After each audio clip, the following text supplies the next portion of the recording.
gold trails and ghost towns.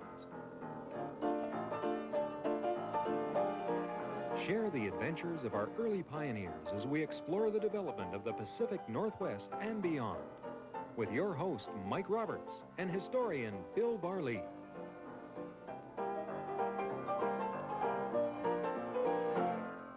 Welcome to Gold Trails and Ghost Towns. I'm Mike Roberts. With me, Bill Barley, our storyteller and historian. And I guess what we're not talking about today is a town. We're talking about a man. The first thing, where did we get our images of the Old West?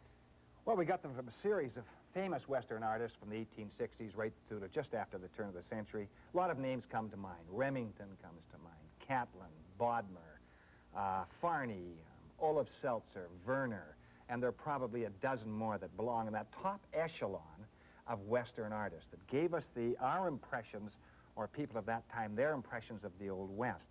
Charles Marion Russel, in my considered opinion, was the one who portrayed the West really as it was. Now, there would be great debate about this, but when you look at the other artists, almost without exception, they visited the West. They did not stay there. But when you look at Charles Marion Russel, this is what happened. Born in 1864, he's born in St. Louis, Missouri, and his father is an extremely wealthy man, millionaire by our standards of today. His father wanted him to go right into the firm. He was not scholastic at all, wasn't vaguely interested in school, would rather play hooky and be down on the wharfs and talk to the frontiersmen coming in, and he had an uncle, one of the Bents. The Bent family were related to the Russell family. William Bent was probably the most famous of the Bents, had a fort in the Arkansas River, and Bent's Fort, well known in American history, and this individual was Charles Marion Russel's hero. Finally prevails upon his family, Mike, to visit the West. Please let me visit the West. Please, please, please, please. So they said, okay. They finally succumb. They finally give in. You will visit the West. They give him enough cash to go out there, visit, so give him a return ticket. He takes the train out. He lands in Montana. Well, one look at Montana is the last look at the East. He stays for the rest of his life. And that's what separates him from the others, because he lived it. In my considered opinion. Yeah? Very sympathetic to the West and all of the people in the West. C.M. Russell, the subject of today's Gold Trails and Ghost Towns, will come back and tell his story and take a look at some of his spectacular paintings right after these words.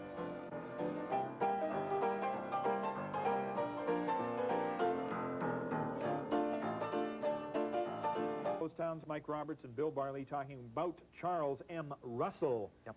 The man who lived in the West, and you think that he was probably the best. Do you think he paid for the fact that he stayed out West? I mean, did Remington and all these others make a lot more money and become a lot more famous because of it? Sure, Remington became famous immediately, almost overnight. For Charles M. Russell, self-taught, really self-taught, had never had an art lesson in his life. He learned in the School of Hard Knocks. He got in as a sheep herder with a guy called Pike Miller, and that didn't work out too well. He was a very, very poor sheep herder. He wasn't much better as a cattleman either, by the way. And we'll put that down in history, okay. And finally he hooks up with an old trapper who was a prospector as well, a guy called Jake Hoover. And Jake Hoover was a very, very well-known prospector and trapper in all that Montana country. And he learned a lot from Hoover. And he also, at this particular time, especially with Hoover, a lot of the Indians dropped by Hoover's old cabin. So you had the Crow Indians and, of course, many of the Sioux nations. And you had the Blackfoot Confederacy, and that would be composed of the Bloods, the Pagans, and the Blackfoot proper. And they were, in my considered opinion, not just mine, probably the most powerful nation on the entire Great Plains. Everybody gave the Blackfoot lots of birth. They gave them a wide berth because they dominated their particular part of the Great Plains. And he bought, for instance, his most famous horse, a pinto called Monty, and then he began to work for an outfit called Kaufman and Stadler, and that was 1886. And in that particular year, wind swept down from the northern part of Alberta, and literally destroyed the cattle business in Montana. And this is where Charles Marion Russell came to the attention of the public all across the United States. He produced a little drawing on the back of an envelope, and it was of an emaciated cow and some coyotes waiting for this cow to topple over, and the cow is in the snow and the wind is blowing, and he says the last of 5,000.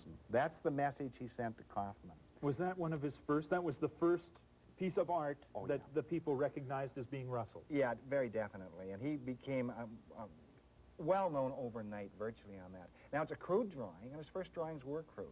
And next, he steps away from the Judith Basin where he was at, and he drifts across the border and goes up through Blackfoot territory, which was a kind of a dangerous mission.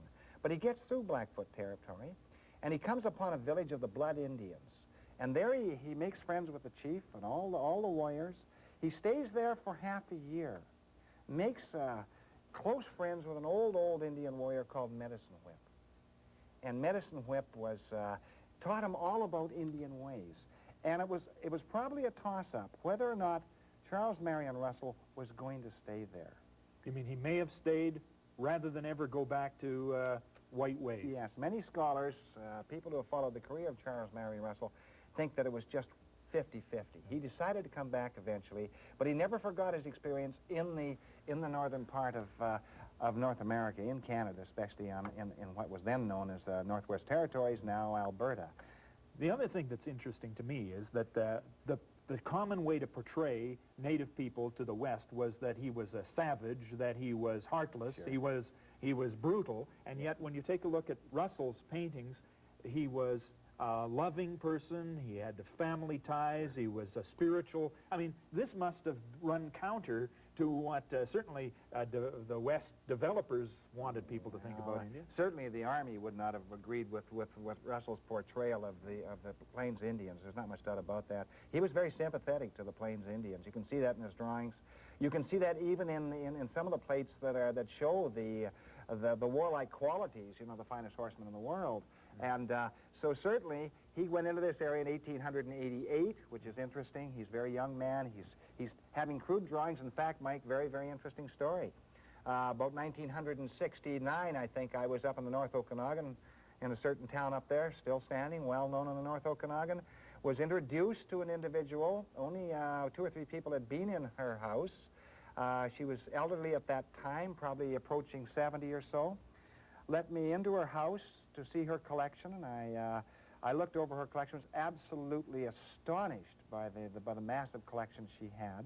Some of that collection is still in the family, and amongst that collection were 2 original Russells, 1 signed, 1 unsigned, both oils, and the one that was signed portrayed a Northwest Mounted policeman at the time with the pillbox hat. Later, of course, they took the plain Stetson. And the other one was of Indians. And there was also a signed letter, an illustrated letter. Russell was well known for his illustrated letters, written to her father. And the documentation was perfect. She showed me a photograph, an original photograph. And there is Russell standing in the middle of 2 men with his arms around both of them. One is her father, another is the Indian chief. She had all the regalia from the Indian chief, you know, the vest and the leggings and all the rest of it. It was really quite astonishing. As far as I know, both of those Russells are still in the hands of the family. She has long passed on, and I believe the illustrated letter is still there as well. So we have a guy who started as a very, very crude artist, but when you look at his later work, Mike, absolutely fascinating. And he was prodigious in the amount of work that he did. Portrayed, total amount of work that they've counted, just over 2,600. That would be oil paintings, watercolors, drawings, sculptures. Were these in private hands, very personal things? Would they be included, or maybe are there dozens and dozens of this man's work never seen by anybody else but the family he gave them to? It's possible. I think there are probably around that high river area in Alberta. There may still be some original Russells left. They would run into the hundreds of thousands of dollars right now, and you can see why. You know, this guy is so clever, such a marvelous craftsman. Okay, take a break here. We're going to come back, though, and show you some more of the work of Charles Marion Russell right after these words. Don't go away.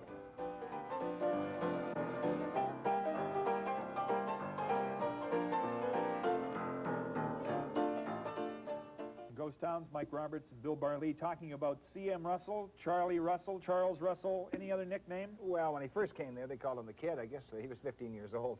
So, the Kid, right. It was a bottle of scotch, I guess, and sat down and entertained us. Yeah. Harold McCracken wrote a book, and that's what we're using today because the color plates and some black and white plates of Charles Russell's works are right in this book. Magnificent stuff. Yeah? Really quite magnificent. Now, one of the things that I looked whenever I take a look at artists, work done by European or white artists about the Indian, I always wonder whether or not they were really there or whether they're doing some romantic notion.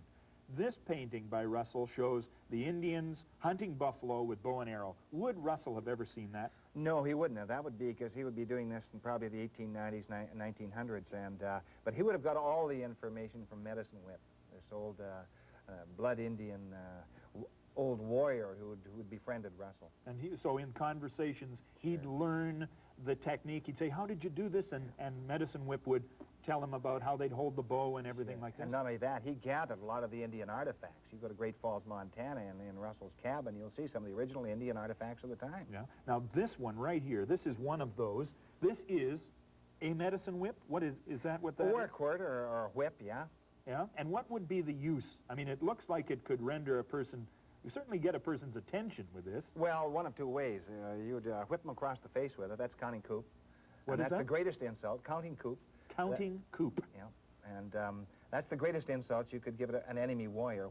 Just give him a across the face, slap across the face with the whip. And get away with it and without get away with it, killing and him. ride away without getting killed yourself.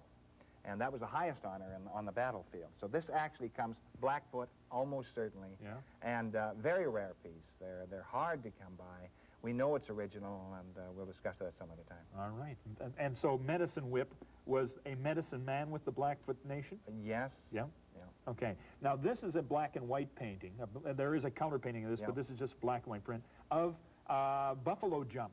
Yeah. Now, most of the time, I only came to know about buffalo jumps recently, but that's probably how the Indians got most of their meat. They didn't go around shooting them off the hoof. No.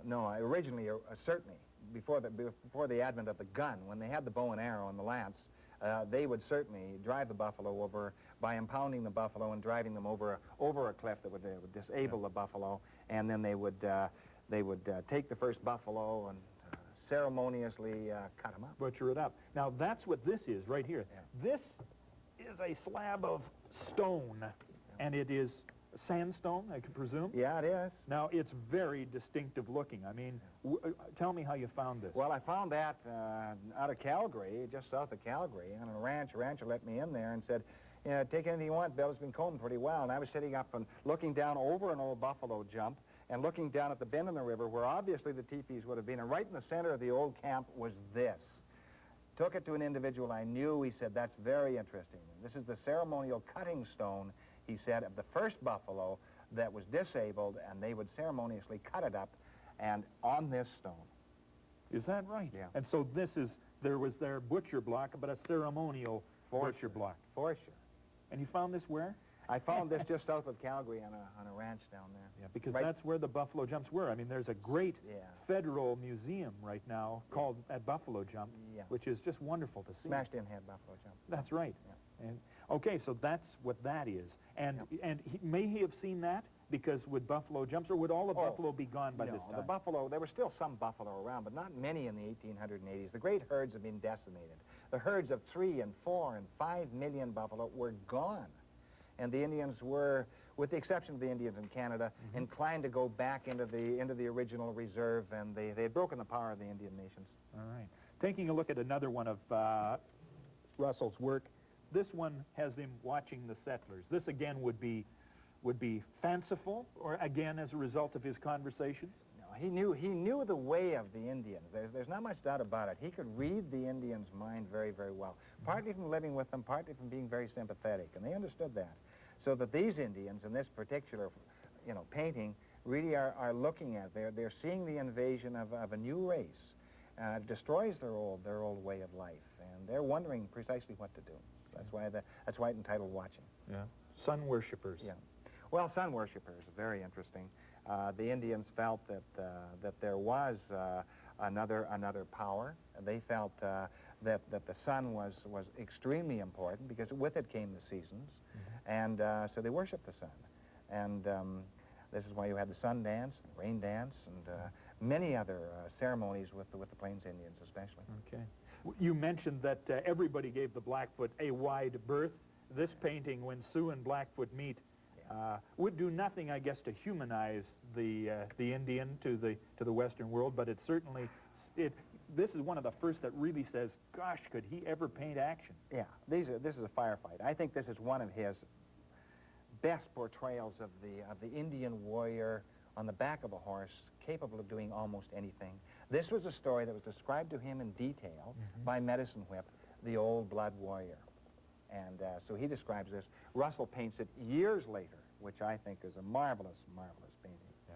Trouble hunters. This also, I mean, these proud people, I mean, war with their neighbors was an act of honor, I take it, and something to be looked forward to. Yes, you didn't trespass lightly on some of the Indian nation's territory. Some you did, some you didn't. Certainly didn't trespass lightly on the Sioux.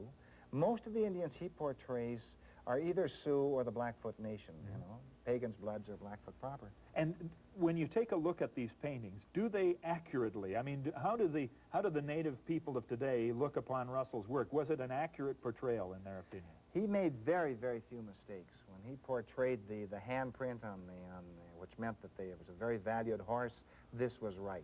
When he portrayed the Indian saddle, it was right. When he portrayed the various type of attire they were wearing, he was right. It was right on. Oh, yeah. Okay.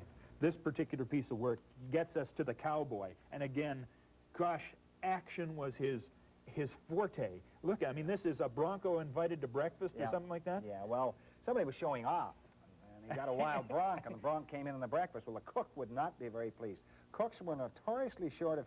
They didn't have a sense of humor. And the cook is probably going to grab one of the knives close by. He is not happy at all. He's not a happy camper because the breakfast is gone. He's got to start over. This guy who is on the bronc will not get breakfast. I guarantee that. He'll be getting the tough cuts for some time to come. You bet. After this breakfast not for a while. Yeah. Now, he used colors, too, that were, I mean, much more vibrant. I mean, there was quite a somber period, but his are just leap out at you.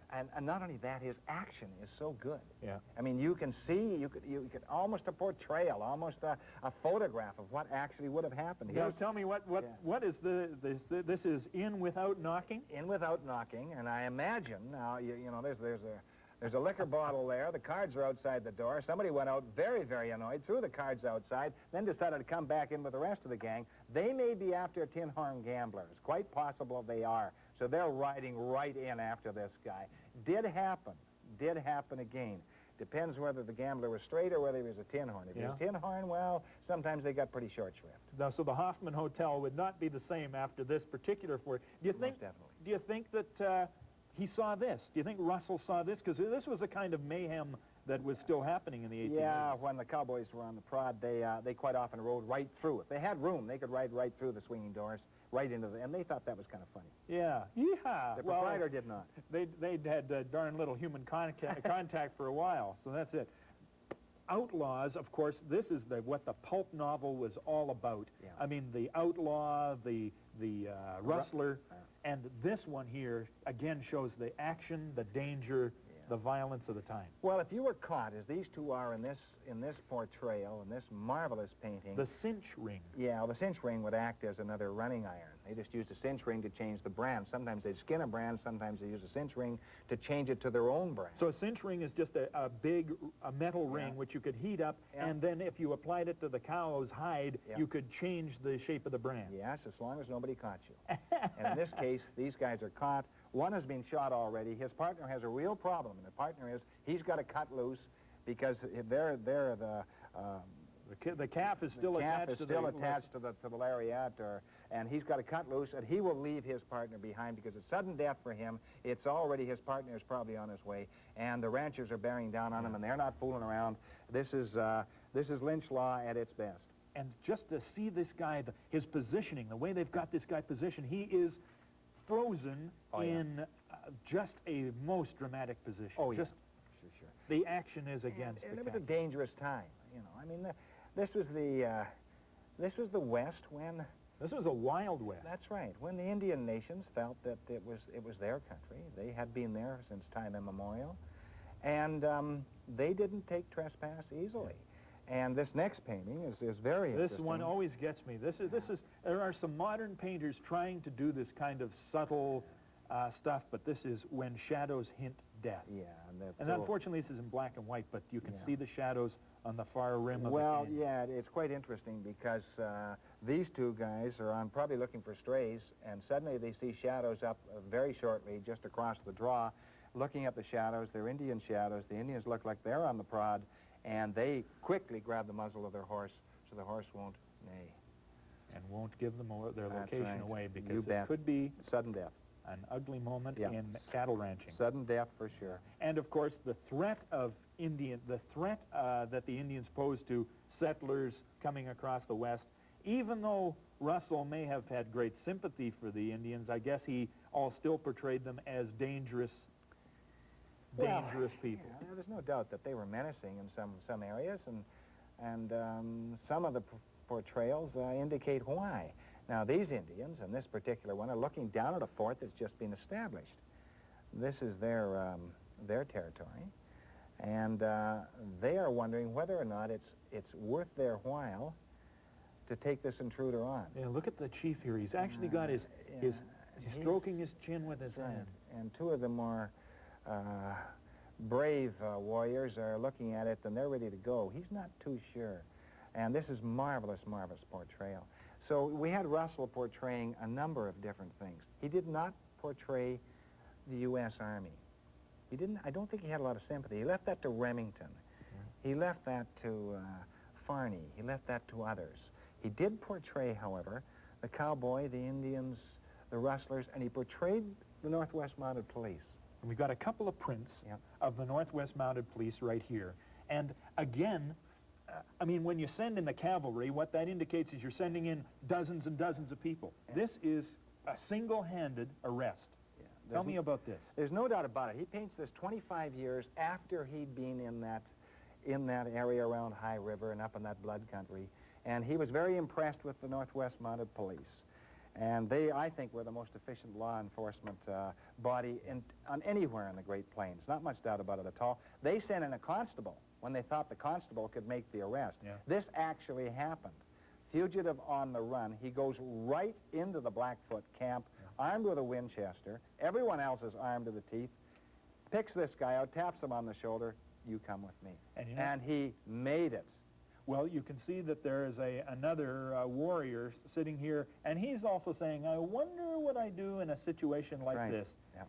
And the obvious indication is that nothing. The pride was there. That's right. Okay. And generally speaking, they ruled with a very fair hand. Yeah.